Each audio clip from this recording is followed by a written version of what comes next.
أعوذ بالله من الشيطان الرجيم. بسم الله الرحمن الرحيم. يا أيها الناس اتقوا ربكم الذي خلقكم من نفس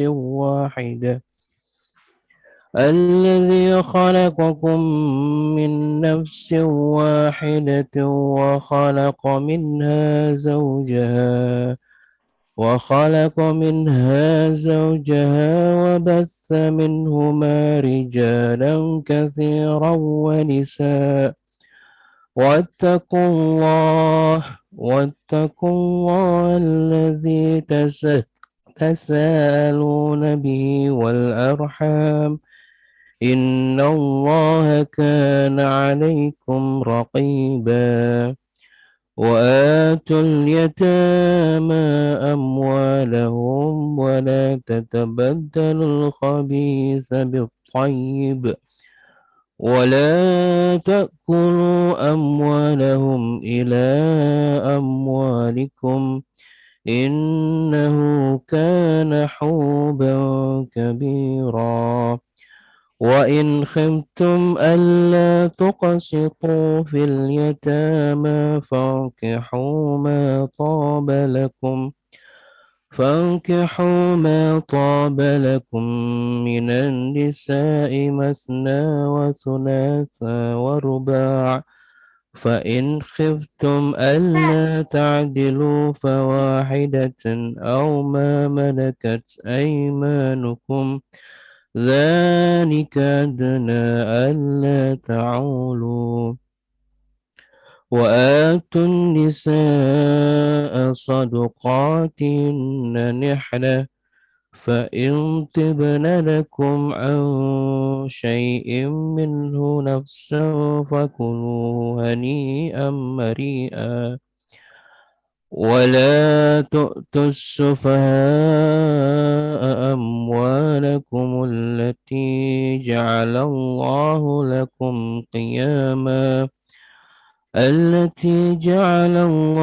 لكم قياما وارزقوهم فيها واكسوهم وقولوا لهم قولا معروفا. وابتلوا اليتامى حتى إذا بلغوا النكاح فإن آنستم منهم رشدا فادفعوا إليهم أموالهم، ولا تأكلوها إسرافا وبدارا أن يكبروا. ومن كان غنيا فليستعفف، ومن كان فقيرا فليأكل بالمعروف. فإذا دفعتم إليهم أموالهم فأشهدوا عليهم، وكفى بالله حسيبا. للرجال نصيب مما ترك الوالدان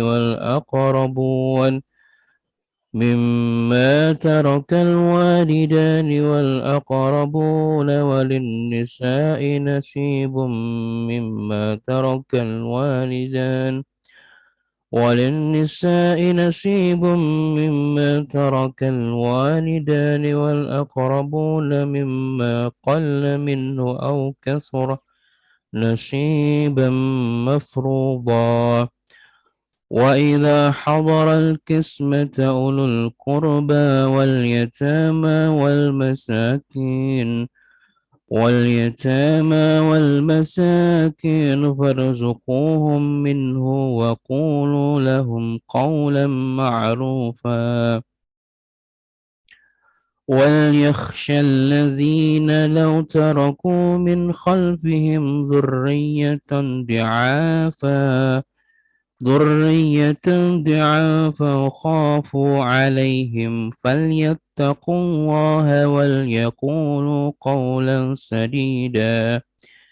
إن الذين يأكلون أموال اليتامى ظلما إنما يأكلون في بطونهم نارا إنما يأكلون في بطونهم نارا وسيصلون سعيرا يوصيكم الله في أولادكم للذكر مثل حظ الأنثيين فإن Shadaqallahul Adzim. كن Bapak Ibu yang berbahagia, terima kasih Mas Muhammad Khairul Wafa.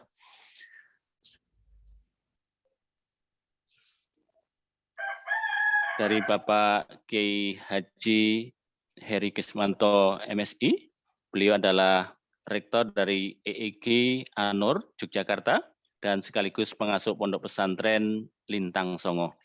Kepada Bapak Kiai Haji DRS Heri Kismanto, waktu dipersilahkan. Bismillahirrahmanirrahim. Alhamdulillahi rabbil alamin. Alhamdulillahi hamda yuwafi ni'amahu wa yukafi mazidah. Ya Rabbana lakal hamdu kama yanbaghi li jalali wajhika wa 'azimi sultanik. Allahumma salli ala habibika Muhammadin sallallahu alaihi wasallam wa ala alihi washabbihi ajma'in. Allahumma gfirli wali walidayya warhamhuma kama rabbayani shaghira. Allahumma barik fi umrina kama baraktal anbiya wal mursalin. Allahumma barik fi ilmina kama baraktal ulamas sholihin. Allahumma barik fi rizqina kama baraktal aghniyas sholihin. Allahumma barik fi auladina kama barakta auladas sholihin. Ya Allah ya Rabbana, Allahumma nawwir qulubana bi tilawatil Qur'an wadkhilnal jannata bi syafa'atil Qur'an. Allahumma khtim lana bil iman wakhtim lana bil Islam wakhtim lana bi husnil khatimah. Subhana rabbika rabbil izzati amma yasifun wa salamun alal mursalin walhamdulillahi rabbil alamin. Ya, terima kasih kami ucapkan kepada Bapak Kiai Haji DRS Heri Kismanto yang sudah memandu doa untuk kita sekalian. Semoga kita mendapatkan pahala dari Allah Subhanahu wa taala dan juga tergolong orang yang akan mendapatkan kebahagiaan di dunia maupun di akhirat. Amin. Hadirin jamaah tadarus dan kuliah subuh rahimakumullah. Tentunya kita hari ini karena sudah narasumber sudah bergabung Bapak Profesor Dr. Joko Suryo dan juga ini juga sudah hadir ada Prof. Bambang Subali dan juga banyak yang kita lihat di partisipan di Zoom ini. Mungkin bisa kita awali untuk kuliah subuh yang akan dipandu oleh Mas Iwan Setiawan. Saya persilakan kepada Mas Iwan Setiawan untuk memandu kuliah subuh kesempatan hari ini. Dipersilakan.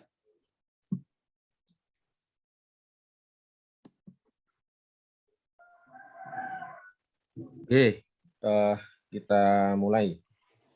Assalamualaikum warahmatullahi wabarakatuh. Waalaikumsalam warahmatullahi wabarakatuh. Alhamdulillahirabbil alamin. Alhamdulillah pada pagi hari ini kita ketemu di majelis yang mulia ini.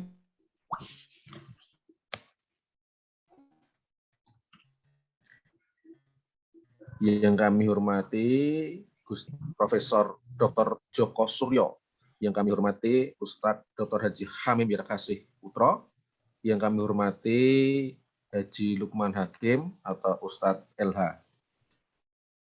Alhamdulillah pada pagi hari ini kita ketemu di majelis yang mulia ini, kuliah subuh belajar dari para pendiri bangsa. Pada pagi hari ini kita akan membahas Sri Sultan Hamengkubuwono ke-9, tahta untuk rakyat. Tentu kita sudah mengenal sosok beliau kemarin 1 Maret, biasa kita kenal sebagai peringatan serangan umum 1 Maret. Alhamdulillah pada pagi hari ini kita akan membahas beliau dengan pakar-pakar yang alhamdulillah juga sudah hadir pada pagi ini. Izinkanlah kiranya susunan acara terlebih dahulu. Acara yang pertama adalah pembukaan. Acara yang kedua menyanyikan Indonesia Raya. Acara yang ketiga sambutan dari Ustadz Dr. Hamim Yarakasi Putro. Acara yang keempat kuliah subuh yang akan dimodah MAG MPD. Selanjutnya dilanjutkan dengan diskusi dan diakhiri dengan penutup. Marilah kita mulai kuliah subuh pada pagi hari ini dengan membaca basmalah. Bismillahirrahmanirrahim. Acara yang kedua menyanyikan Indonesia Raya. Kepada admin, waktu dan tempat kami aturkan.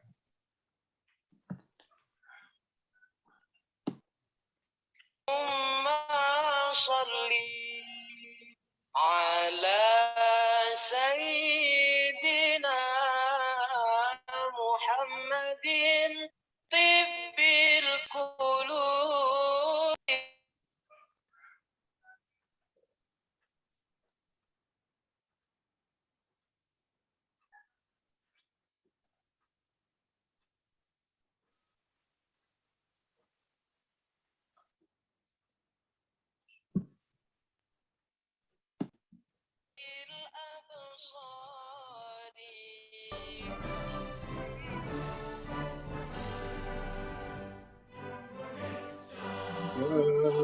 Tanah airku, tanah tumpah darah.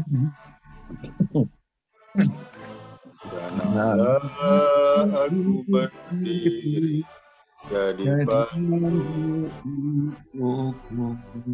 Indonesia kebangsaanku, bangsa dan tanah airku. Marilah kita berseru, Indonesia bersatu. Hiduplah tanahku, hiduplah negeriku, bangsaku, rakyatku semuanya. Bangunlah jiwanya, bangunlah badannya, Indonesia Raya. Indonesia Raya, merdeka, merdeka, tanahku yang ku cinta. Indonesia Raya, merdeka, merdeka, hiduplah Indonesia Raya. Indonesia Raya, merdeka, merdeka, tanahku, negeriku yang ku cinta. Indonesia Raya, merdeka, merdeka, hiduplah Indonesia Raya. Acara selanjutnya sambutan yang akan disampaikan oleh Ustadz Dr. Haji Hamim Yarakasi Putro MSI. Kepada Ustadz Hamim, waktu dan tempat kami aturkan. Terima kasih Mas Iwan. Assalamualaikum warahmatullahi wabarakatuh. Waalaikumsalam warahmatullahi wabarakatuh. Assalamualaikum warahmatullahi wabarakatuh. Alhamdulillahirabbil alamin. Assalatu wassalamu ala anbiya'i wal mursalin. Asyhadu an la ilaha illallah wahdahu la syarikalah. Wa asyhadu anna Muhammadan abduhu wa rasuluh, amma ba'd. Terima kasih dan selamat bergabung kepada para peserta webinar baik via Zoom maupun YouTube dari manapun berasal yang mengawali hari Rabunya dengan kegiatan yang sangat bermanfaat ini, yakni kuliah subuh bersama Akademi Hikmah dan Islamic Studies Forum. Secara khusus saya ucapkan beribu-ribu terima kasih kepada para narasumber, Profesor Dr. Joko Suryo, Guru Besar UGM, Mas LH, kemudian moderator kita yang hebat, Ibu Dr. Umi Faiza, SAG MPD, serta host kita Mas Iwan Setiawan, SAG MSI, juga tadi pembaca doa Pak Kiai Heri Kuswanto dan Mas Wafa yang membacakan ayat-ayat suci Al-Quran. Saya selaku koordinator pelaksana kuliah subuh pada hari ini, sangat berharap agar kegiatan Rebuan ini menjadi forum dan rumah kita bersama untuk melakukan pengkajian tentang sepak terjang dan kejuangan para pendiri Republik ini sebagai salah satu sarana untuk menyongsong masa depan Indonesia yang lebih maju dan bermartabat. Marilah kita teladani perjuangan para pendiri dan tokoh bangsa ini sebagai sarana untuk menyongsong masa depan Indonesia sebagai bangsa dan negara yang menjunjung tinggi nilai-nilai keadilan, bermartabat, serta memakmurkan rakyatnya. Belajar dari para tokoh pejuang bangsa pada dasarnya merupakan suatu kajian publik yang didasarkan pada upaya menjawab kebutuhan untuk lebih mengenal para tokoh, baik pemikiran dan terutama sumbangan pemikiran tersebut pada kemajuan bangsa, maupun kiprahnya dalam membangun negeri yang dari kesemuanya itu diharapkan dapat diambil hikmah, ya, yang dapat menjadi bahan pembelajaran publik yang juga sekaligus bisa mencerahkan dan memberikan kesadaran kehidupan kebangsaan bangsa kita. Bapak-bapak, ibu-ibu sekalian yang berbahagia, pada kuliah subuh kali ini, sebagai respon atas usulan yang masuk, akan diangkat tokoh penting dari Jogja, Sri Sultan Hamengkubuwono yang ke-9. Bahwa ketokohan dan jasa Sri Sultan Hamengkubuwono yang ke-9 tidak diragukan lagi. Sumbangan beliau bagi tegaknya Republik sangatlah besar. Pemikiran beliau tentang tahta untuk rakyat memberikan pelajaran bagi kita semua bahwa kekuasaan pada akhirnya harus diabdikan sepenuhnya untuk mewujudkan keadilan dan kemakmuran rakyat. Sebagaimana diketahui bahwa Sri Sultan Hamengkubuwono yang ke-9 memiliki peran yang sangat penting pada awal negara Republik Indonesia ini. Dari demikian banyak kontribusi beliau dapat kiranya disebutkan, setidak-tidaknya ada 3 hal penting yang bisa kita sampaikan pada pagi ini. Yang pertama, bahwa dalam kondisi di mana negara Indonesia baru saja berdiri, yang masih belum tegak karena situasi penuh pergolakan di berbagai daerah, negeri Ngayogyakarta Hadiningrat telah mengambil langkah sejarah yang sangat penting, yakni bergabung dengan Indonesia melalui maklumat 5 September 1945. Peristiwa sejarah ini dapat dikatakan sebagai langkah bergabungnya suatu wilayah kerajaan ke dalam Republik. Adapun isi lengkap dari maklumat 5 September 1945, kami Hamengkubuwono yang ke-9, Sultan Negeri Ngayogyakarta Hadiningrat menyatakan, 1, bahwa negara Ngayogyakarta Hadiningrat yang bersifat kerajaan adalah daerah istimewa dari negara Republik Indonesia. Kemudian yang kedua, bahwa kami sebagai kepala daerah memegang segala kekuasaan dalam negeri Ngayogyakarta Hadiningrat, dan oleh karena itu, berhubung dengan keadaan pada dewasa ini, segala urusan pemerintahan dalam negeri Ngayogyakarta Hadiningrat mulai saat ini berada di tangan kami, dan kekuasaan-kekuasaan lainnya kami pegang seluruhnya.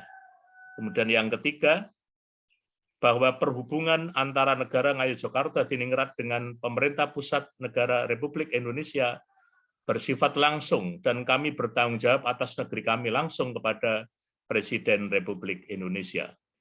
Kami memerintahkan supaya segenap penduduk dalam negeri Ngayogyakarta Hadiningrat mengindahkan amanat ini. Ngayogyakarta, Bapak-bapak, ibu-ibu sekalian, yang selanjutnya yang perlu kami sampaikan. Yang kedua, tidak hanya bergabung atau menyatakan bahwa kerajaan menjadi bagian dari republik yang baru berdiri, namun sebagaimana dicatat dalam sejarah bahwa Sri Sultan Hamengkubuwono yang ke-9 telah memungkinkan perpindahan ibu kota republik dari Jakarta ke Yogyakarta dengan alasan keamanan di Jakarta sejak 4 Januari 1946 sampai 17 Agustus 50, Yogyakarta resmi menjadi ibu kota negara.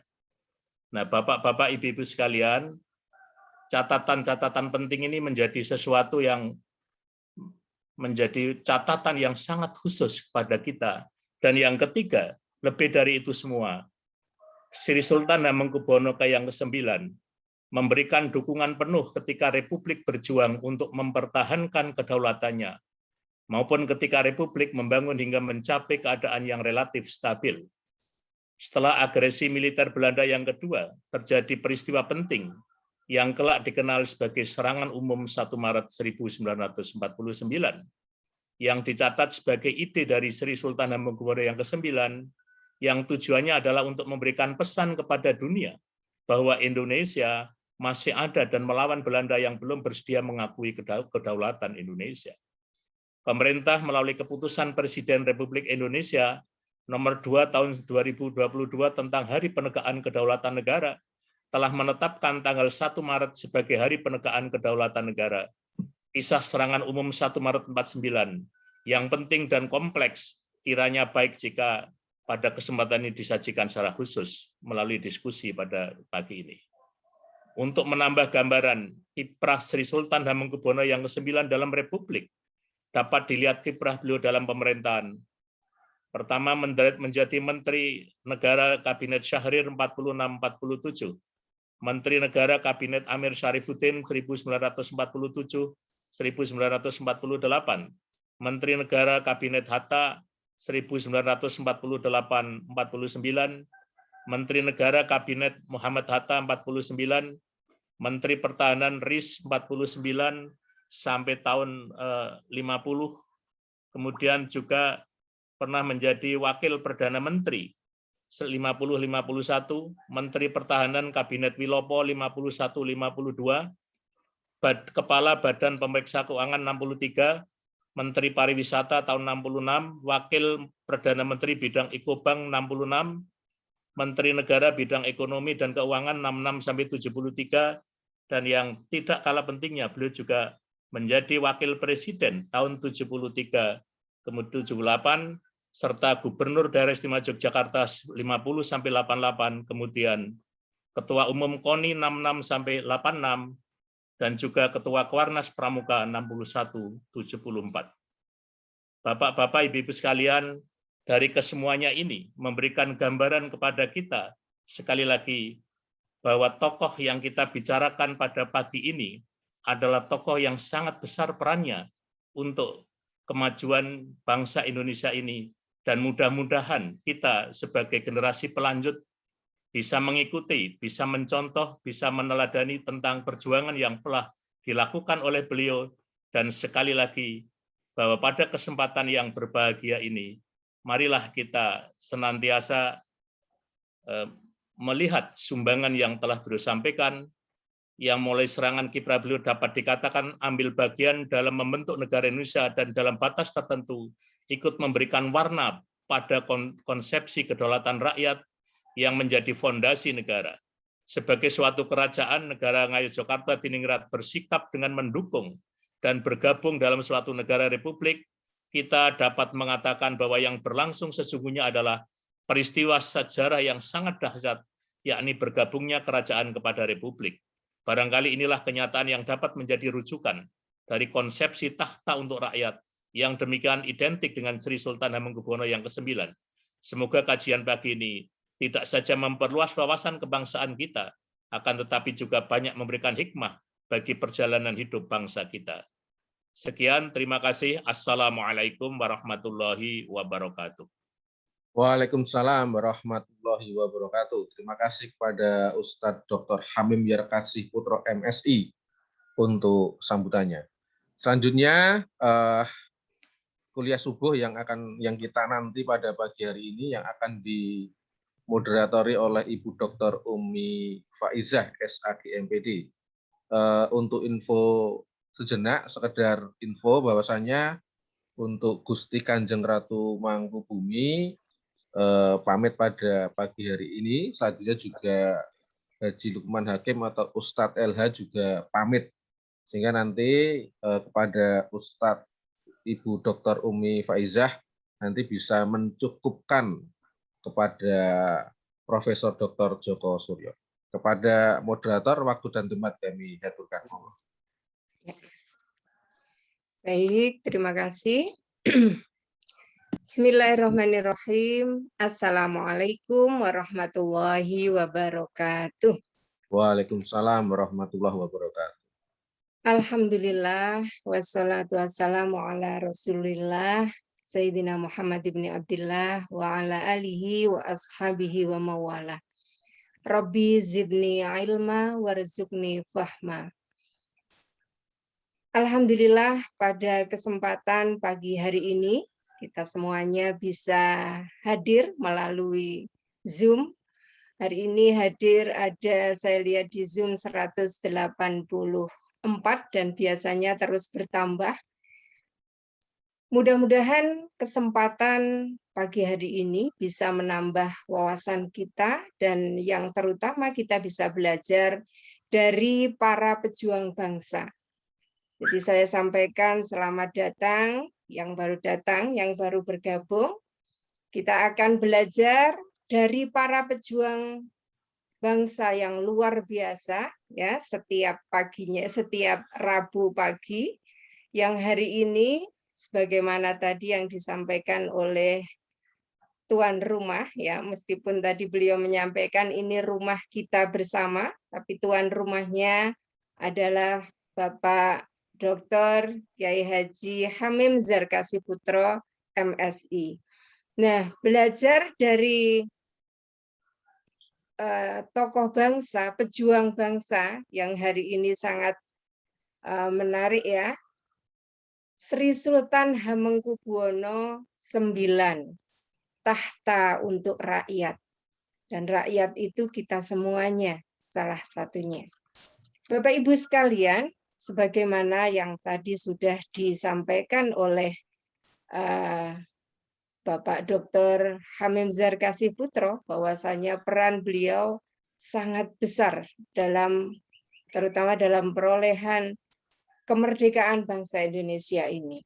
Dan beliau juga gubernur yang paling lama, gubernur pertama di daerah istimewa Yogyakarta.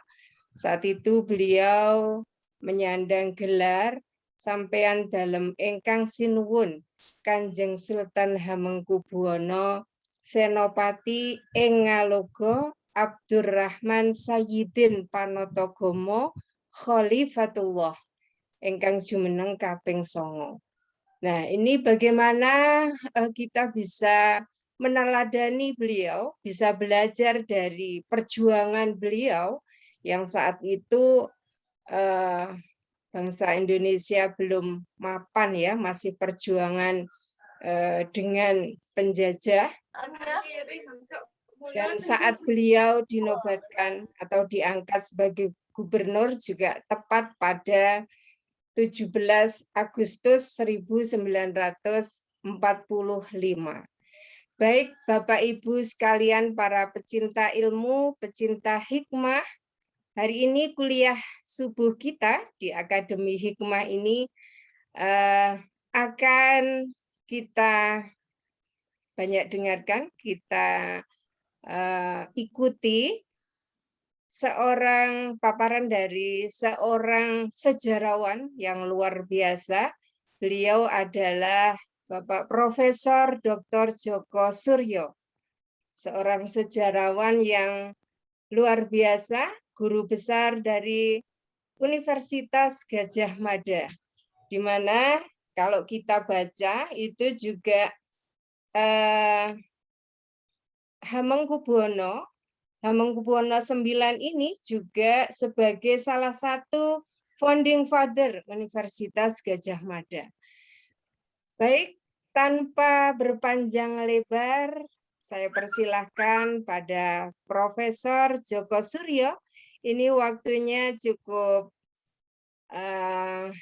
memadai ya, kayak dibandingkan biasanya.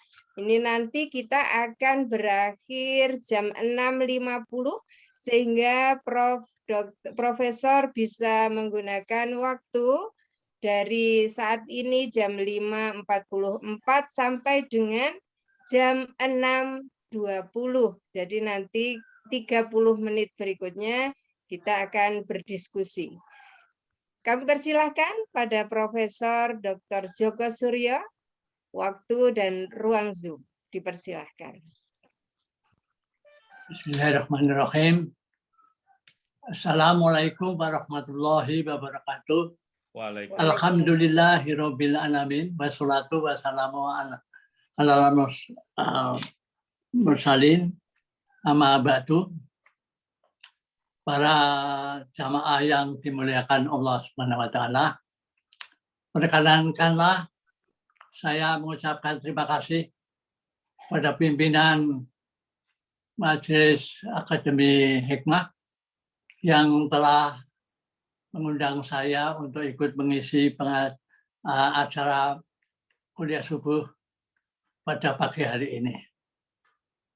Insya Allah akan saya lakukan semampu saya dan mudah-mudahan bermanfaat. Apa yang dimintakan saya untuk berbicara dalam kuliah subuh ini antara lain sudah disebutkan, yaitu temanya belajar dari para pendiri bangsa.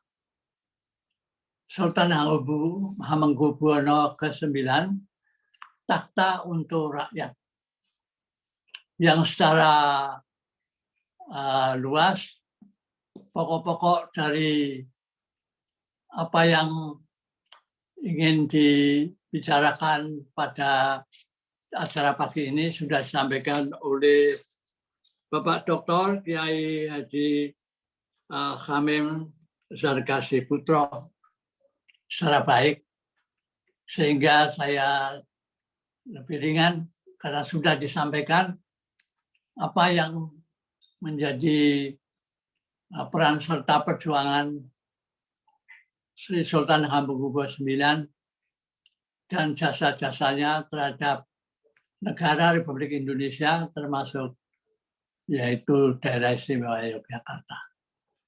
Nah, apa yang akan kami tambahkan di sini ialah mulai dari persoalan pertanyaan mengapa Sultan Hamengkubuwono IX, mengapa tokoh ini menjadi tokoh yang perlu kita tauladani. Karena dengan jasa-jasanya tadi kita maklum tokoh ini memang luar biasa. Tokoh seorang raja Islam di Jawa yang memiliki luar biasa pemikiran dan perjuangannya terhadap bangsa. Beliau berjuang tanpa pamrih, tanpa menghitung tentang untung rugi secara materi, dan semata-mata karena Allah. Karena yaitu cita-citanya rupanya yang mendasari mungkin jawaban pertanyaan mengapa tokoh ini menjadi tokoh yang patut diteladani, mungkin ini. Satu segi yang menarik untuk ditambahkan ialah tadi ya, bahwa tokoh Sultan Hamengkubuwono ke-9 merupakan penerus dari tokoh raja-raja negari Yogyakarta Hadiningrat yang telah didirikan oleh pendirinya Pangeran Mangkubumi, yang kemudian waktu dinobatkan menjadi Sultan Yogyakarta, beliau mendeklarasikan dirinya sebagai Sultan Hamengkubuwono pertama, dan gelarnya tadi sudah disampaikan oleh Ibu Moderator, yaitu sampean dalam maaf apa gelarnya, yaitu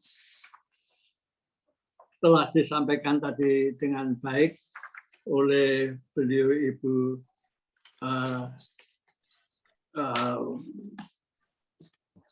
Moderator, Umi Faiza, yaitu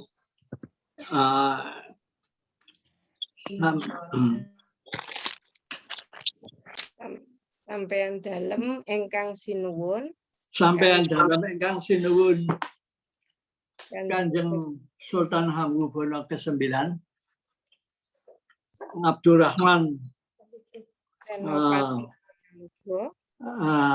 Abdurrahman Sayyidin maaf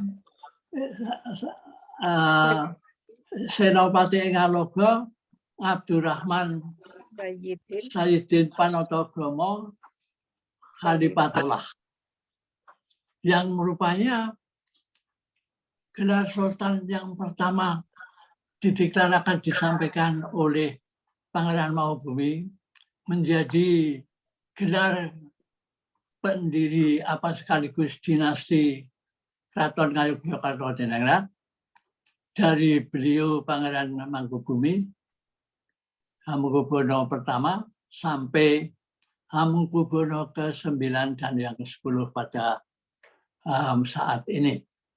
Itu berlangsung secara panjang dan memiliki makna yang filosofis visioner, yang dapat dikatakan bahwa gelar itu tidak sekedar gelar, tetapi merupakan cerminan daripada yaitu falsafah kepemimpinannya, yaitu Raja Islam di Jawa yang bersifat visioner dan bervisi lokal dan berwawasan global. Apa itu? Saya kira kita bisa menyimak apa yang diartikan atau dari gelar si Sultan Hamengkubuwono dalam arti sebagai simbol otoritas raja yang berfungsi menjaga, memelihara, dan membina kehidupan jagat raya bagi umat rakyat masyarakat di negeri yang dipimpinnya. Ya, dan kemudian Senopati Engalogo dapat diartikan atau memiliki makna, yaitu sebagai perbuatan kesatria, sebagai pemimpin panglima militer atau angkatan perang yang mempunyai tugas menjadi pemelihara ketentraman, kedamaian, keharmonisan, dan keabadian negeri yang dipimpinnya.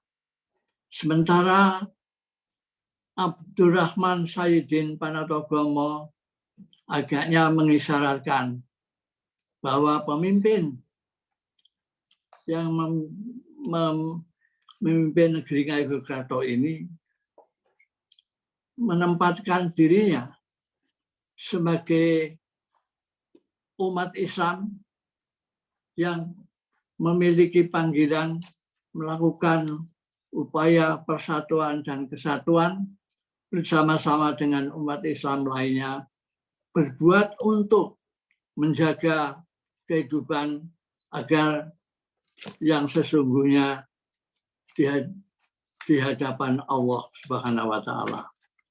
Sementara kata khalifatullah dalam hal ini diartikan sebagai manifestasi segala tindakan untuk memimpin kawulanya dalam menjalankan segala perbuatan di dalam kehidupannya sesuai dengan tuntunan yang diberikan oleh Allah Subhanahu wa taala. Begitu hebatnya gelar yang diemban oleh Raja Yogyakarta ini, saya kira mempunyai makna yang luas dan memiliki pengaruh yang besar terhadap diri orang yang mengemban gelarnya, sekaligus memiliki amanah untuk menjalankan makna gelarnya itu. Dari situlah kita bisa memahami rupanya berdirinya Keraton Yogyakarta yang pertama pada tahun 1755 atas hasil perjanjian Giyanti itu telah bisa berdiri menjadi sebuah pewaris kerajaan Islam sebelumnya, yaitu Kerajaan Mataram yang lebih dulu berdiri dan terutama didirikan oleh Senopati Engalogho dan dengan putra-putranya sampai Sultan Agung yang terkenal menjadi Raja Besar Jawa yang pernah melakukan satu perjuangan patriotik melawan VOC di Batavia, Verenigde Indische Compagnie, tahun 1628-29. Dan kemudian kepahlawannya ini menurun pada anak cucunya, termasuk pada Mangkubumi, Pangeran Mangkubumi, yang melawan juga berjuang menghindarkan campur tangan VOC di Kerajaan Mataram, dan sampai kemudian bisa mendirikan Kerajaan Negari Ngayogyakarta Hadiningrat dan menurunkan yaitu generasi penerusnya yang juga terkenal, yang hebat, ya di samping Sultan Agung Pangeran Mangkubumi, yaitu Sultan Hamengkubuwono IX, dikenal sebagai Raja Besar. Dan oleh karena itu, apa yang disampaikan tadi, pokok-pokok jasa dan perannya terhadap negara bangsa Indonesia memang besar, memang benar, yang setelah diuraikan dalam buku Takhta untuk Rakyat, kumpulan para penulis yang cukup handal, dan juga menjadi tokoh yang ditulis oleh penulis lain, yaitu Mukhlis The Life of Sultan Hamengkubuwono IX, A Prince of a Republic. Dan yang terakhir yaitu juga karena tokoh ini juga tidak sekedar menjadi pemimpin penguasa kerajaan, tetapi menjadi pemimpin yang dikatakan pemimpin sejati. Bahkan ada yang menyebut yaitu prophetic leader, suatu pemimpin yang berkiblat kepada ajaran kenabian, suatu pemimpin yang memimpin dengan kecerdasan intelektual dan spiritualnya, dan memimpin untuk Allah. Itu adalah satu makna dari gelar yang rupanya menjadi inti mengapa Sultan Hamengkubuwono IX menjadi tokoh pendiri bangsa yang patut ditaladani dan patut untuk dihormati dan diteladani oleh para generasi masa kini, termasuk generasi milenial. Para hadirin yang saya hormati, apa yang telah disampaikan tadi dalam pokok-pokok jasanya pada masa revolusi dan pasca revolusi sampai akhir hayatnya, tadi sesungguhnya menggambarkan betapa integritas kepimpinannya itu sebagai pemimpin sejati yang mengorbankan dirinya tanpa, dalam bahasa Jawa, tanpa pamrih. Ini adalah suatu fenomena sejarah Indonesia yang luar biasa. Beliau tidak hanya menjadi pelaku sejarah dalam revolusi, menjadi pemimpin kenegaraan sebagai menteri sampai menjadi wakil presiden, tetapi juga menjadi gubernur daerah istimewa Yogyakarta dan menjadi pendiri daerah istimewa Yogyakarta yang istimewa, yang luar biasa, sehingga beliau oleh Muflis disebut a prince in a republic, sebetulnya raja di negara demokrasi. Iya, itu paling tidak makna yang tersirat. Selanjutnya, satu bagian yang menarik yaitu mengapa beliau mempunyai jiwa kepemimpinan dan jiwa perjuangan yang luar biasa. Tentu ini merupakan hasil proses panjang dari pendidikan dirinya, yaitu diasuh di keraton dan kemudian belajar dalam kehidupannya dari masa sekolahnya di Indonesia, kemudian di negeri Belanda, yang memiliki wawasan luas dengan terutama pada akhir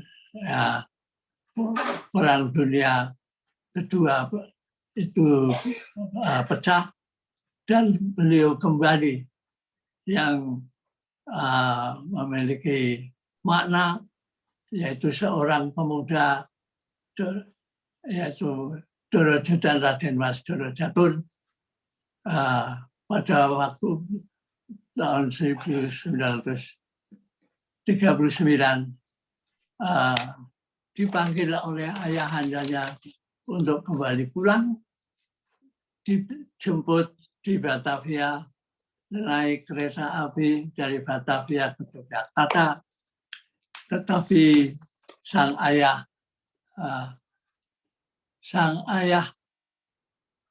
rupanya sudah sakit, dan kemudian sang ayah mendekap Doro Jatun dengan memberikan lambang kerajaan, yaitu keris Joko Piturun, dan kemudian sampai di Jogja. Pagi ayahanda meninggal dunia, beliau setelah menjadi penerus takhta kerajaan Yogyakarta. Kemudian satu segi yang menarik, disitulah Doro Jatun sebenarnya rupanya sudah terpanggil pulang, sekaligus terpanggil untuk memiliki jiwa untuk berpartisipasi dalam pergerakan revolusi kemerdekaan di Indonesia, yaitu dengan menentang segala imperialisme dan kolonialisme. Dari dinyatakan terutama ketika tahun 1940 Sri Sultan Hamengkubuwono perlu disahkan dan dinobatkan menjadi sultan, tetapi sesuai dengan tradisi yang berlaku, yaitu karena Kesultanan Yogyakarta menjadi daerah ya Horstenland dan daerah istimewanya pemerintah India Belanda, dia harus menandatangani kontrak ya politik yang berisi pengakuan kepada negara India Belanda sebagai negara induknya. Di situ tampak Darajatun alias Sultan Hamengkubuwono IX menolak pertama kali untuk menandatangani kontrak politik yang disodorkan oleh Gubernur Lucien Adam yang tidak lain juga gurunya. Ya, sampai berbulan-bulan beliau menolak untuk menandatangani kontrak politik yang biasa dilakukan oleh raja-raja yang ada di bawah naungan kerajaan negeri Belanda atau Belanda. Dan sudah menjadi tradisi, itu harus menandatangani apa yang disebut lange kontrak atau porter verklaring itu.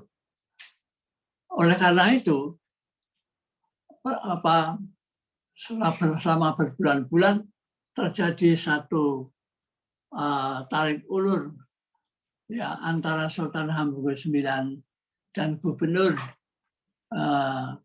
daerah Horstenland, yaitu Lucien Adam. Tapi satu hal yang menarik, rupanya ya waktu makin mendesak, Sultan Hamengkubuwono didesak untuk segera menandatangani untuk kemudian dinobatkan menjadi sultan.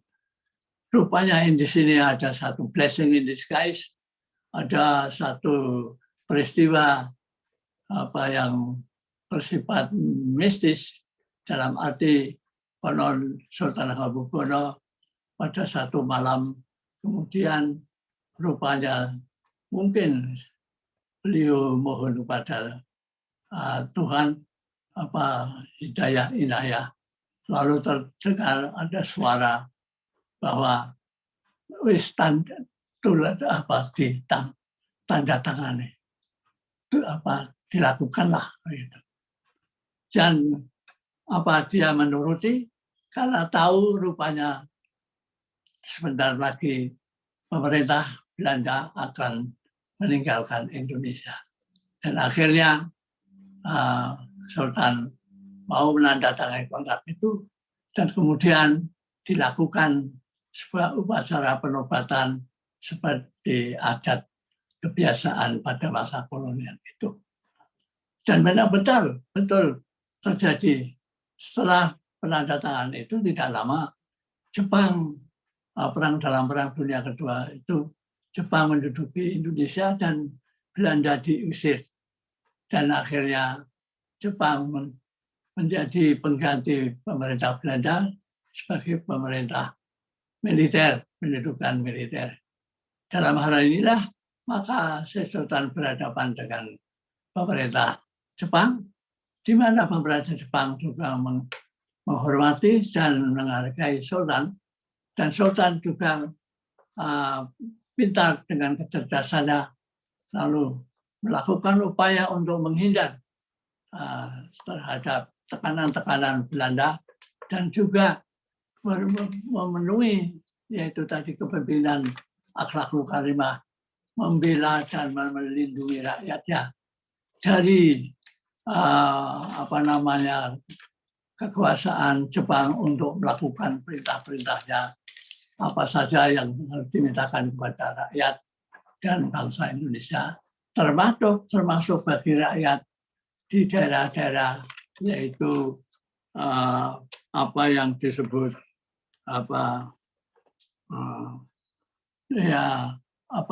Romusa ya.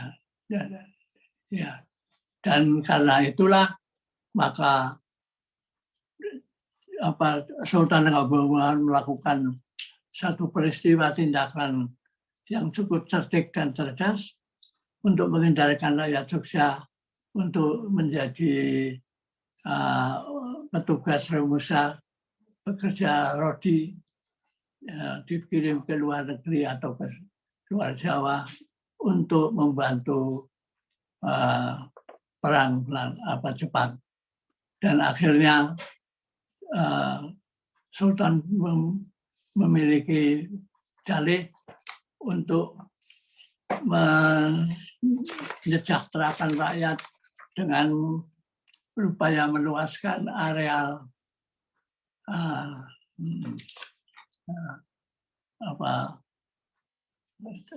pertanian dan memberi makan rakyat.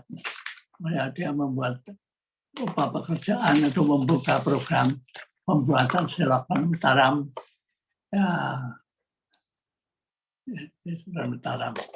Dan akhirnya selamat, selokan Mataram berdiri dan rakyat kita bebas. Dan setelah itu Jepang dengan antara lain juga lalu kalah dan terjadi peristiwa 17 Agustus 1945 dan terjadilah peristiwa besar di mana Sultan Hamengkubuwono berpartisipasi aktif yang dapat disimpulkan bahwa Sultan Hamengkubuwono mulai ikut berperan seperti tadi sudah disebutkan dengan peristiwa proklamasi 17 Agustus dideklarasikan Soekarno-Hatta di Jakarta. Sultan Hamengkubuwono bersama Pakualam ke-8 menyampaikan kawat ucapan selamat dan sekaligus pernyataan bergabung dengan Republik Indonesia. Dan karena itu daerah istimewa Yogyakarta resmi menjadi bagian dari Republik Indonesia pada waktu negara Indonesia yang belum mempunyai wilayah yang jelas dan memiliki kekayaan. Keraton Yogyakarta mendeklarasikan menjadi pendukung dan menjadi pendukung dan pengikut Republik Indonesia, termasuk tadi yaitu ketika pemerintah Republik Indonesia di Jakarta terancam keselamatannya Soekarno dan para menterinya oleh nikah, maka Sultan Hamengkubuwono menawarkan untuk memindah ibu kota ke Yogyakarta, dan terjadilah pemindahan itu tanggal 4 Januari dan itu tadi sudah disimpulkan, sehingga selama bulan Januari tahun 1946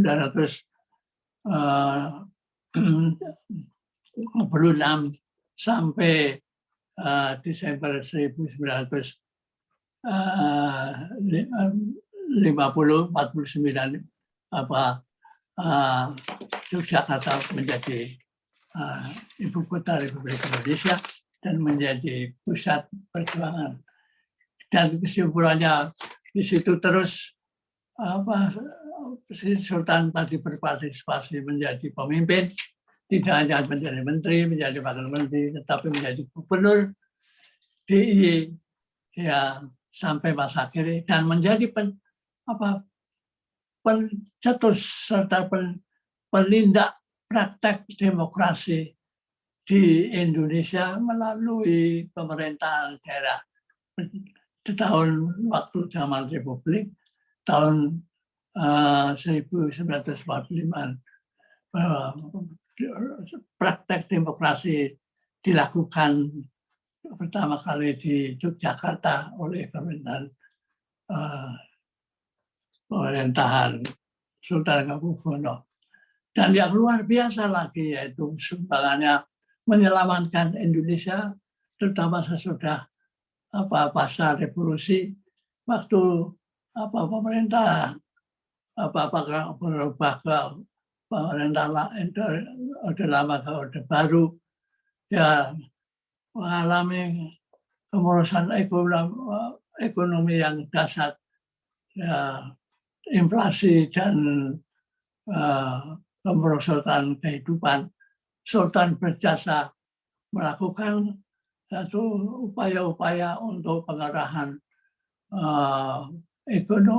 pendirian ekonomi dengan berkeliling di dunia dan dipercaya, kemudian melahirkan berdirinya IGGI, Intergovernmental Group on Indonesia, para penyumbang dana ekonomi bagi Indonesia, sehingga Orde Baru bisa berdiri dan Indonesia bisa memulihkan ekonomi.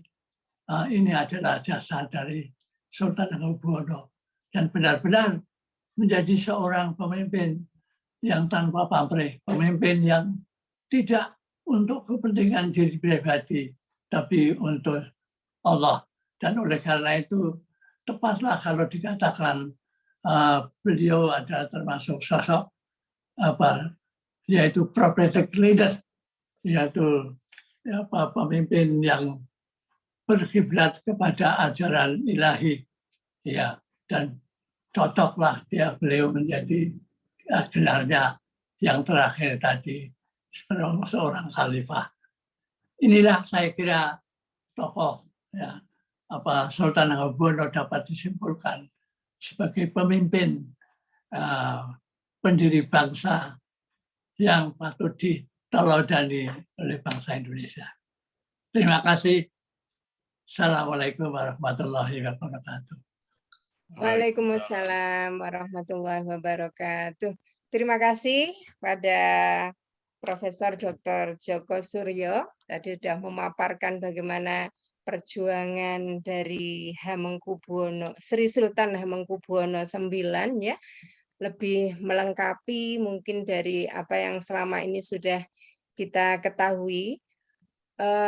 Memang agak sedikit disayangkan pada pagi hari ini kita tidak bisa mendengarkan juga dari bagaimana perilaku kehidupan beliau di rumah. Kadang kan ada ya sesuatu yang tidak terungkap di luar, karena kita berharap Gusti Kanjeng Ratu Mangkubumi yang kemarin masih dalam konfirmasi ternyata hari ini belum bisa hadir di tengah-tengah kita. Begitu juga ini Bapak Haji Lukman Hakim, beliau juga dalam perjalanan di luar kota, jadi mohon maaf pamit beliau.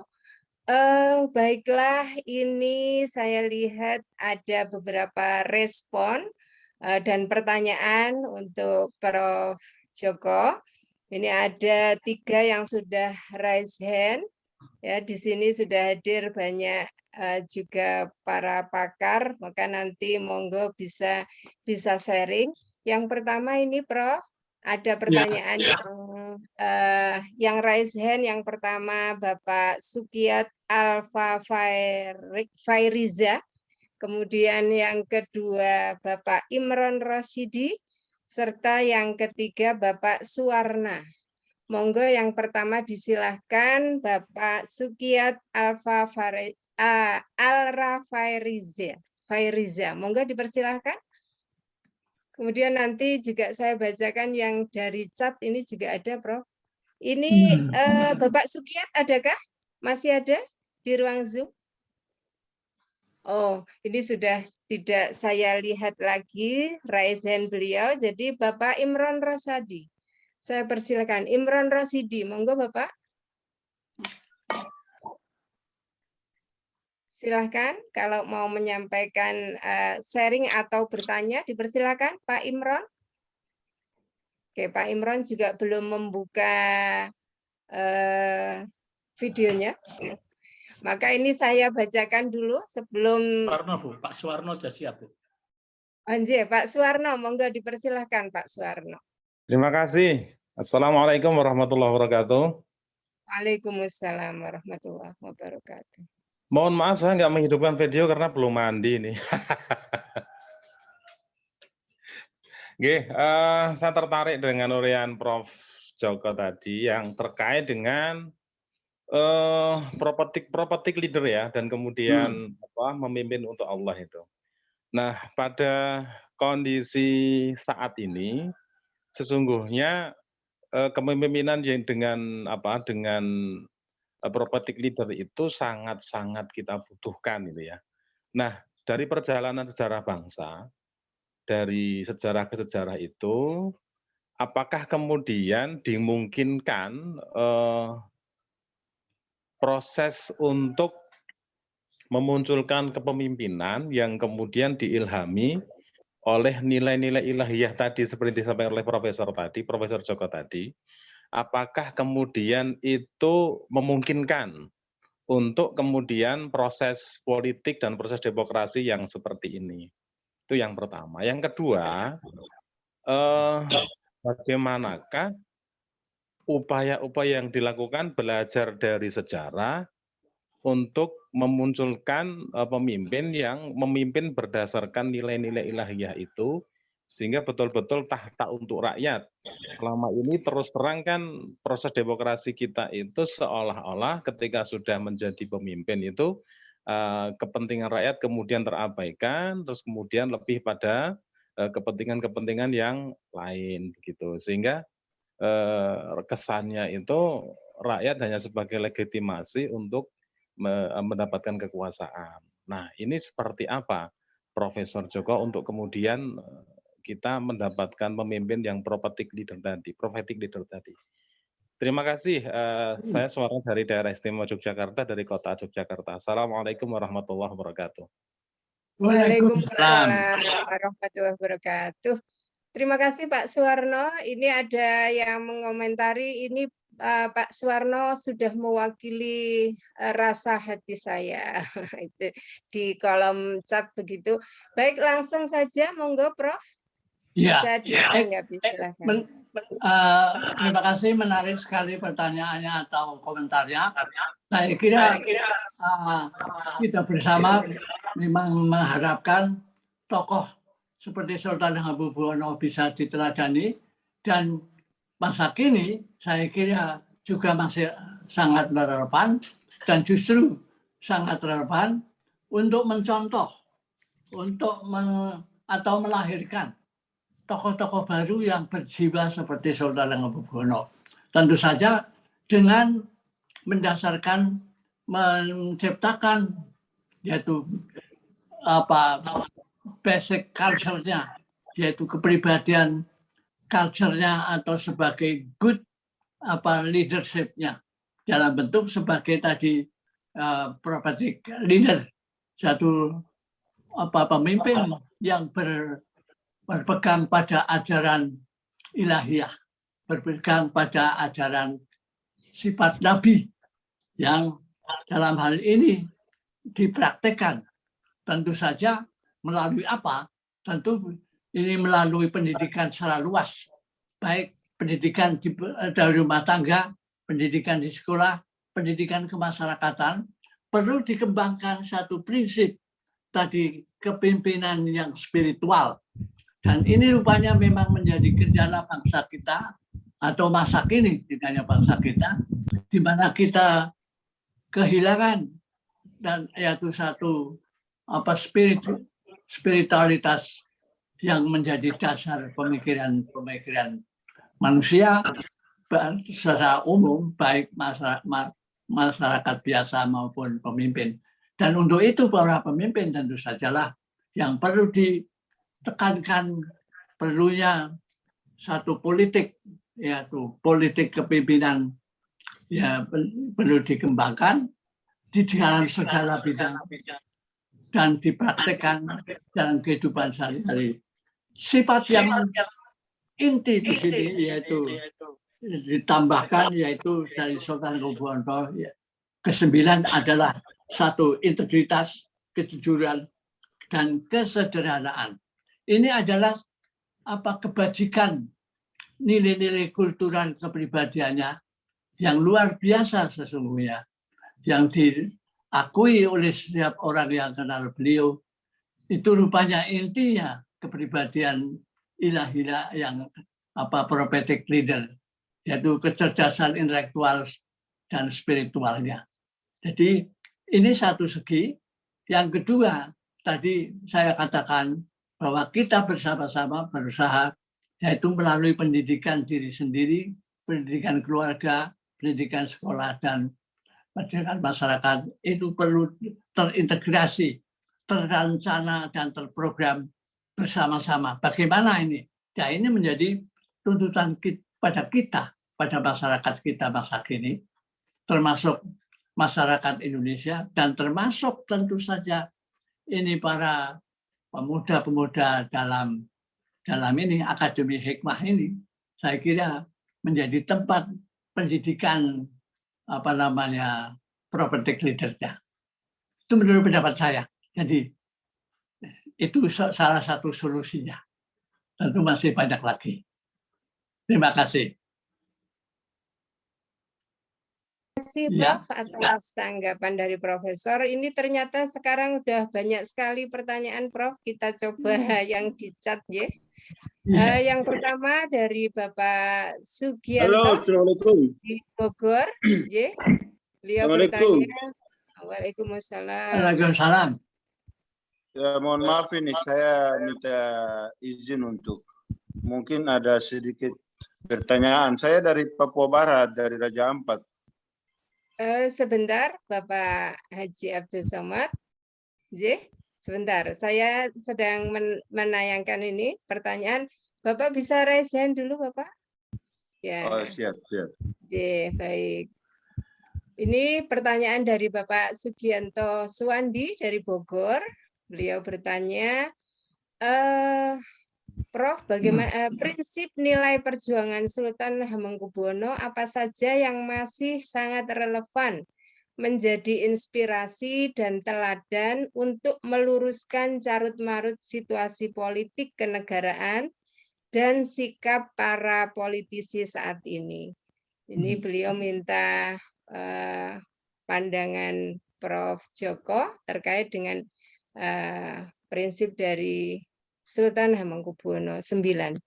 Kemudian dua, Prof. Meskipun di sini sebenarnya banyak sekali, tapi saya bacakan dua saja. Saya ambil dua.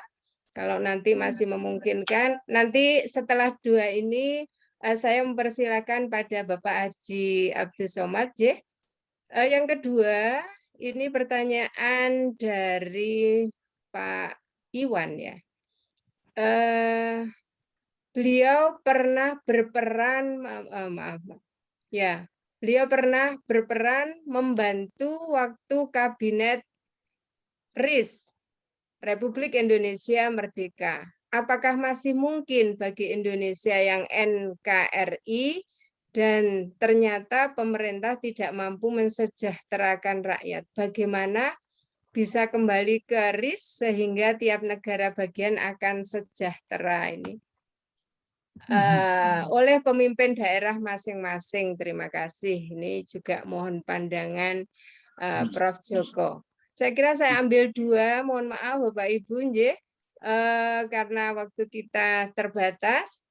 Saya persilahkan selanjutnya Bapak Haji Abdul Somad untuk langsung menyampaikan. Monggo. Baik, terima kasih. Assalamualaikum warahmatullahi wabarakatuh. Waalaikumsalam.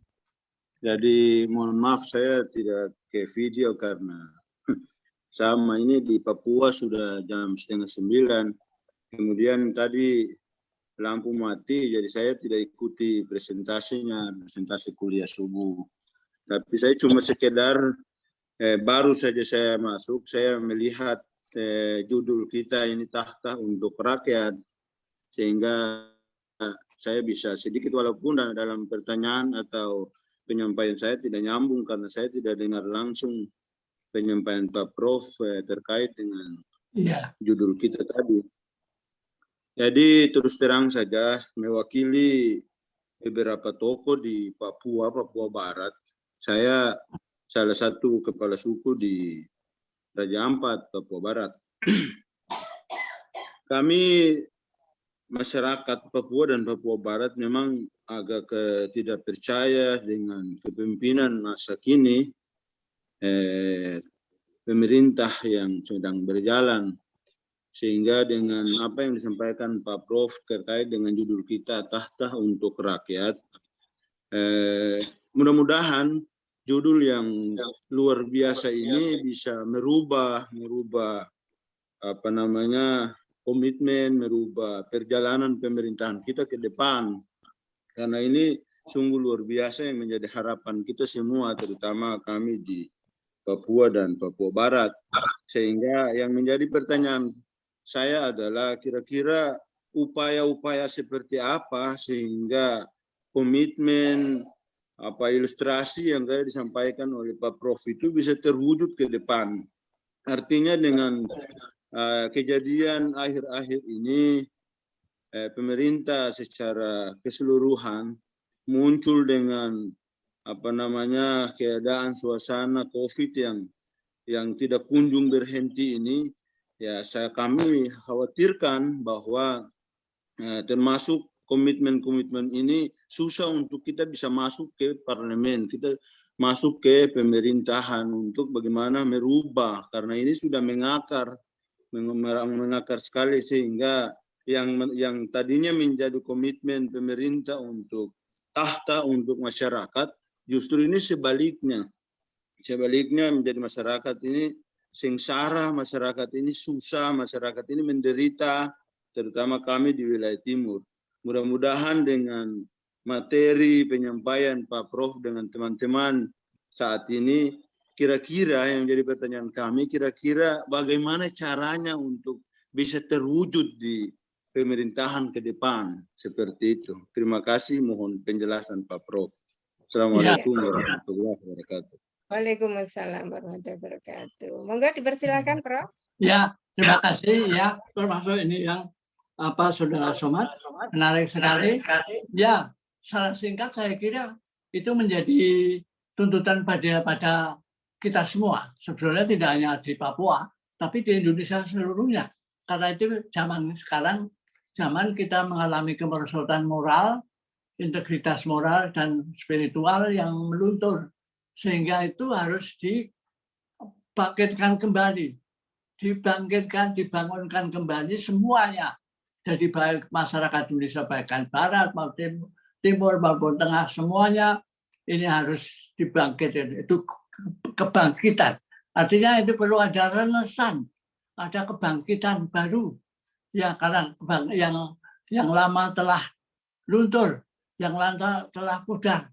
Jadi apalagi tentu saja di Papua dengan sendirinya perlu kebangkitan dan pembangunan suatu sikap kepribadian kepemimpinan semua orang yang mampu memimpin, dan juga bukan hanya pemimpin dan tidak pemimpin, tapi semua berusaha bertindak berlaku sebagai seorang pemimpin yang tadi untuk kepentingan bersama, untuk kepentingan orang lain, bukan kepentingan diri saya. Bukan kepentingan untukku sendiri, tapi untuk orang lain, untuk you, ya, bukan untuk me. Ya, ini yang prinsip itu yang perlu kita bangun sekarang, yaitu sebagai pembangunan renaissance, pemikiran baru ya kita di Indonesia. Yang kedua, yaitu tadi pertanyaan yang kedua tadi, sebetulnya satu sikap, satu contoh, satu ajaran, nilai yang kebajikan dari Sultan. Saya mendengar pada akhir beliau akan surut meninggal, memberi pesan kepada Sultan Hamengkubuwono ke-10. Ya, jadilah kamu pemimpin yang artinya bisa dipercaya, yaitu kalau benar katakan benar, kalau salah katakan salah. Ini dua kata itu rupanya dalam sekali. Jadi kalau jadi pemimpin, itu pesannya kepada Sultan yang sekarang. Jadi kalau benar, ya katakan benar. Ya, kalau salah, ya katakan salah. Jadi jujur dan teguh dan ajaran nilai kebajikan, yaitu yang di sini tercakup sebagai nilai kearifan, wisdom, ya nilai keadilan justice dan nilai ketegaran yaitu keteguhan, yaitu proud dan satu sikap tegar. Ini saya kira yang diperlukan Indonesia renaissance.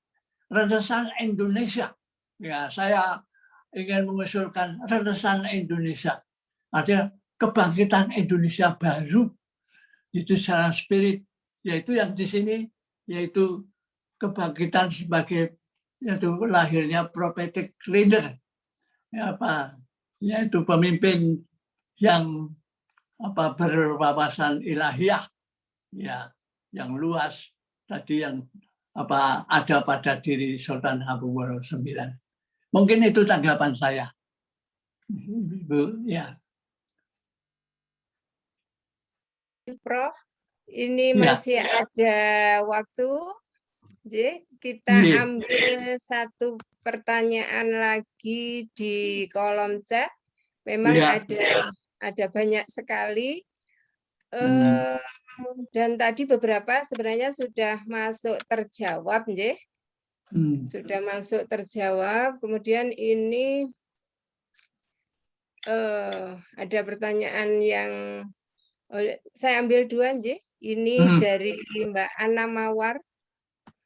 Dari Mbak Ana Mawar, ini tadi sudah yang kakung. Sekarang dari Mbak Ana Mawar, adakah peran wanita dalam mendukung keberhasilan leadership dari Hamengkubuwono IX? Di pertanyaan beliau begitu. Kemudian yang kedua dari dosen saya ini, dari Bu Asnafiah, dari Fakultas Tarbiyah UIN. Bagaimanakah sikap Sultan Hamengkubuwono IX terhadap Cina di Indonesia dan relevansinya dengan masa kini? Terima kasih, Prof. Monggo silakan. Kalau nanti masih ada waktu juga kita tambah lagi. Monggo dipersilakan, Prof. Iya, mengenai peran wanita, saya kira pada masa kepemimpinan Hamengkubuwono IX, beliau termasuk menghormati pada wanita sebagai pembela, pendiri dan pendukung kebangsaan Indonesia. Jadi beliau termasuk tidak membedakan. Jadi beliau memang mempunyai kepemimpinan yang luas, yang tadi bervisi lokal, berwawasan global. Ya, jadi itu. Yang kedua, tadi tadi termasuk pertanyaan-pertanyaan tadi race dan sebagainya. Saya kira masalah race, masalah itu saya kira tidak, menurut pendapat saya itu tidak perlu, karena yang perlu bukan race-nya, tapi esensinya dalam sistem provinsi maupun race, toh yang dibutuhkan itu isinya, intinya, yaitu hakikatnya, bukan nama luarnya. Jadi ini yaitu salah namanya logical fallacy kita sebetulnya. Kita ada kesalahan logika sering. Ya, kita mencari nama, mencari apa, tapi sebetulnya lupa pada esensinya yang diperlukan perlu ada. Jadi yang penting keberadaan esensi itulah yang sebetulnya yang diusahakan. Itu terus tadi saya ingin mengundangkan dalam konsep renaissance, kebangkitan baru, ya, pemikiran. Jadi kebangkitan pemikiran baru.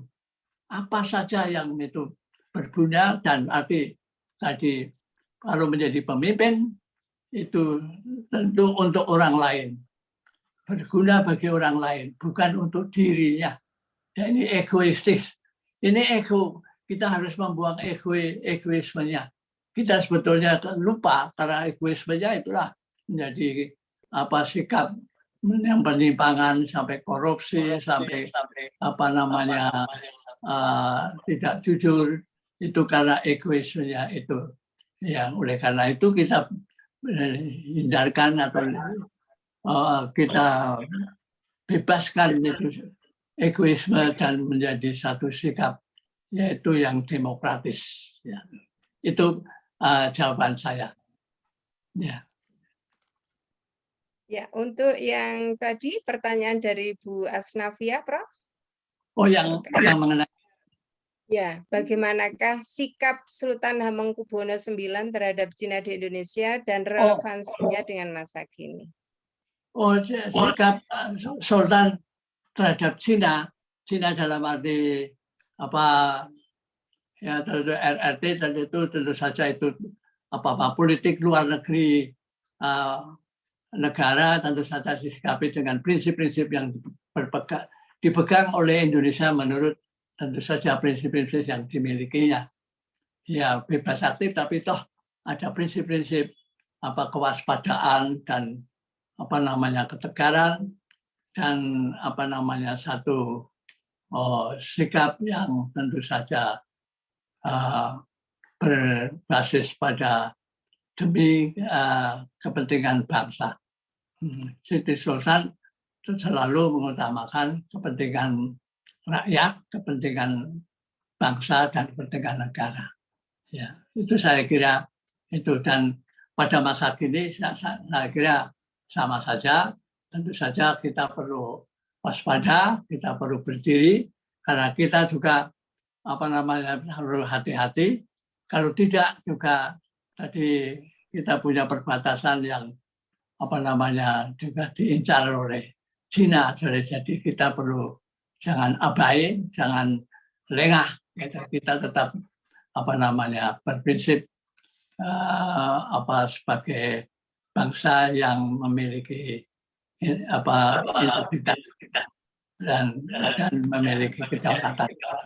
Kedaulatan bangsa tidak boleh ditawar. Itu saya kira jawaban saya.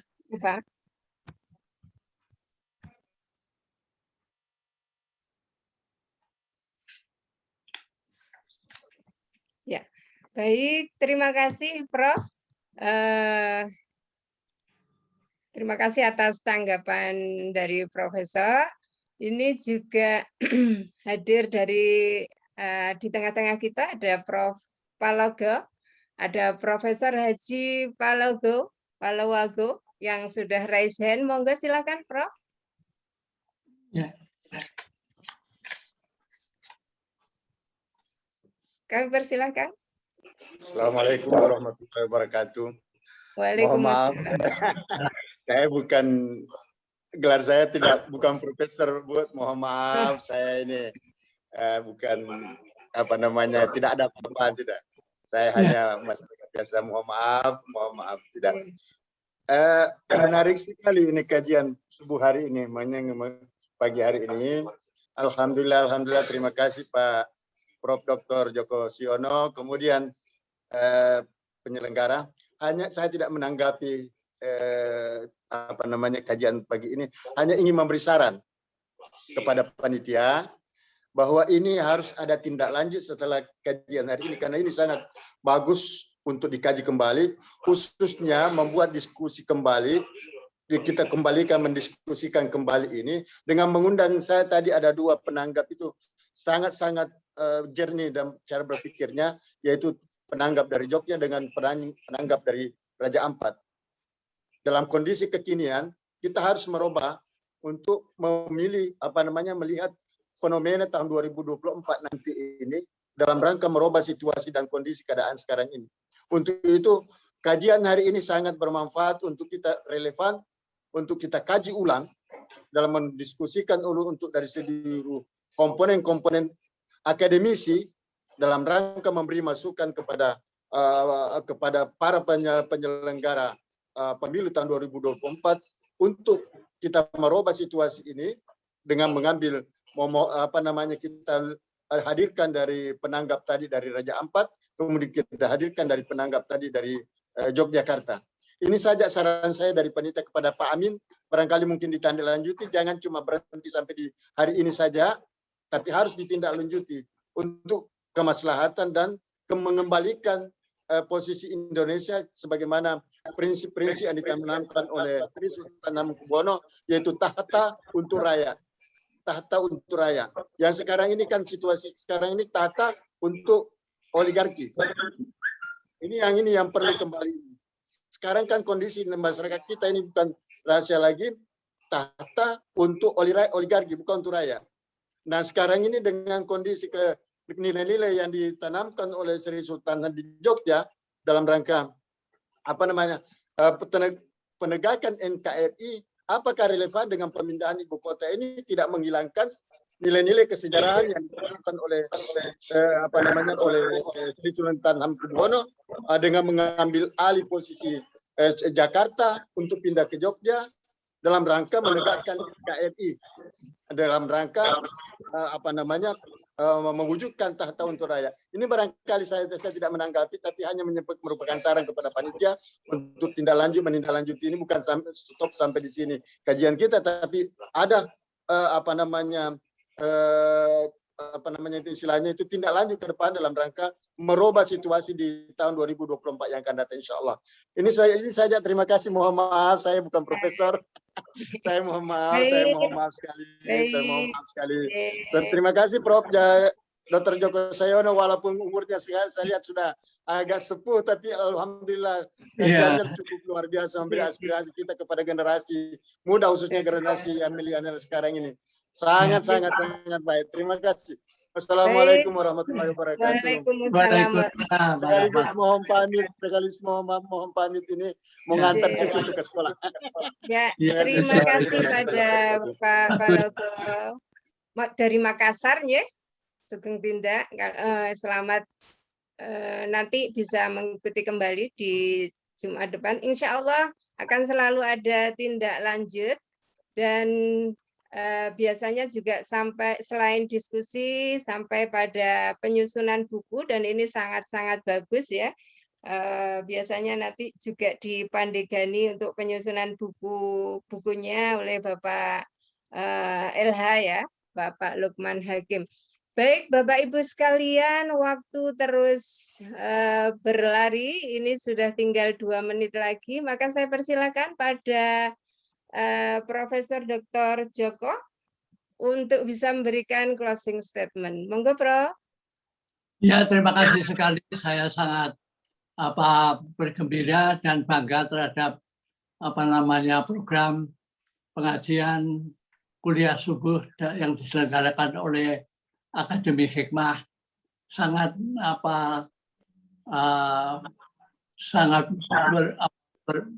berharga dan memiliki wawasan dan memiliki tujuan, visi misi strategi yang cukup menarik untuk kemaslahatan bangsa dan negara, dengan pemikiran-pemikirannya yang sangat cerdas untuk ikut serta menyumbang pemikiran bagi bangsa dan negara kita pada masa kini yang sedang dirundung oleh kemerosotan dari berbagai aspek, sehingga tepatlah Akademi Hikmah melakukan upaya-upaya yang saya sebutkan sebagai pemikiran Akademi Hikmah yang sangat tepat dan sangat visioner. Terima kasih.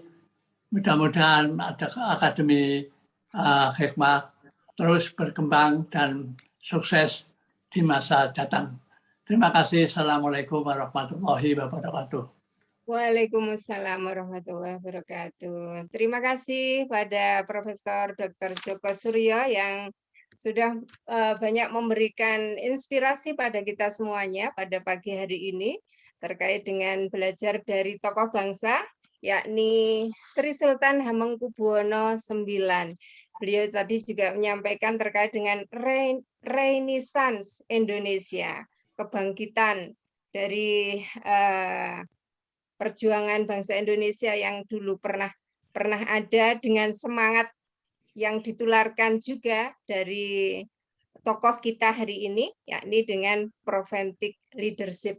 Mohon maaf bagi Bapak Ibu yang hari ini juga sebenarnya mengajukan raise hand, kemudian juga yang mengajukan pertanyaan lewat chat, tapi belum bisa ditanggapi di pagi hari ini.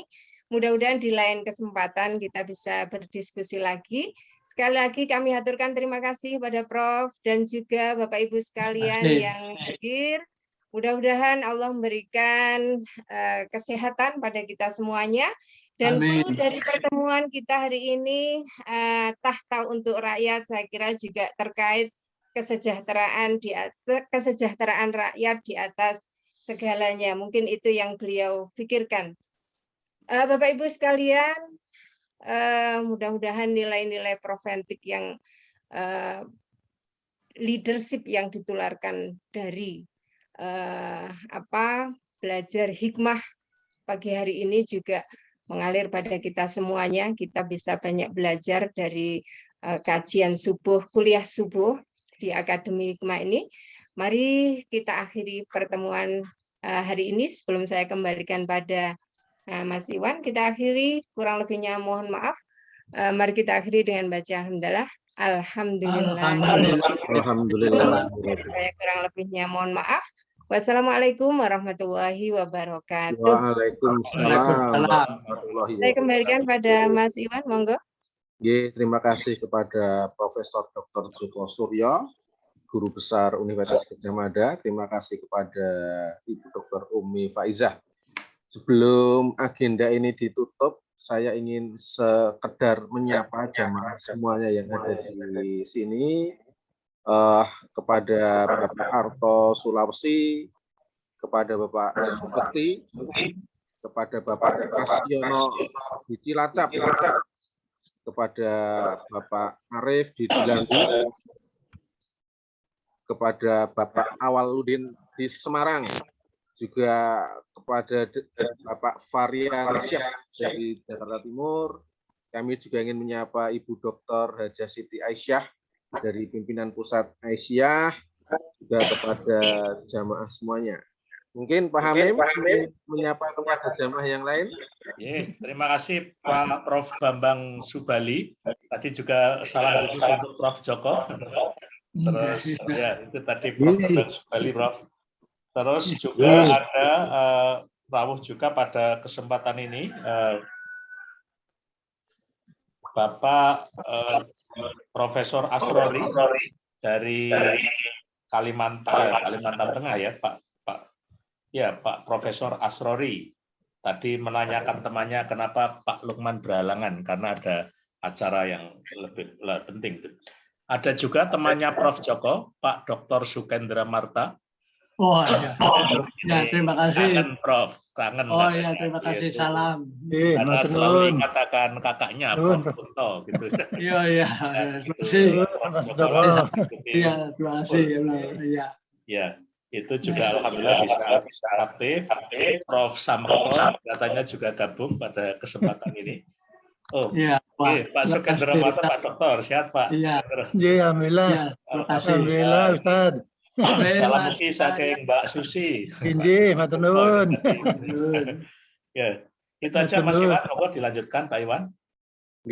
Terima kasih. Untuk acara yang terakhir adalah penutup. Sebelumnya kami ingin menginfokan bahwasannya kajian ini hadir setiap Rabu pagi satu pekan selesai yang patut kita teladani. Marilah kita akhiri untuk kuliah subuh pada pagi hari ini dengan membaca hamdalah. Alhamdulillahirrahmanirrahim. Wassalamualaikum warahmatullahi wabarakatuh. Waalaikumsalam warahmatullahi wabarakatuh. Terima kasih Prof. Joko Suryo. Terima kasih Bu Umi.